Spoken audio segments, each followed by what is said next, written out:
друзья! Позвольте вас сердечно поприветствовать на первом модуле проекта «Медиа Абхазии», «Новые медиа Абхазии». Для нас, для нашей страны, я считаю, что это очень важный проект. Понятно, что в современном мире информация является одной из ключевых направлений для сохранения, в том числе, стабильности как внутри государства, так и популяризация нашей страны, нашей Родины за пределами, далеко за пределами наших границ.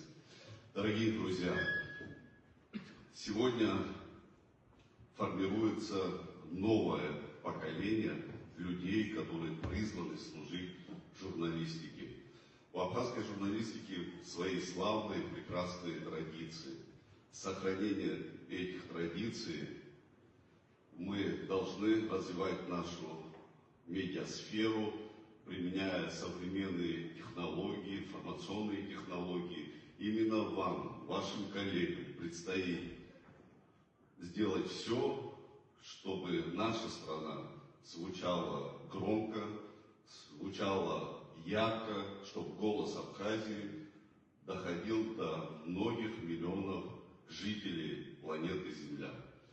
Я считаю, что у Абхазии прекрасные традиции, довольно-таки обширная культура, самобытность, история, то, чем надо гордиться, то, что нужно правильно преподносить, то, что нас делает краше, ярче и увереннее.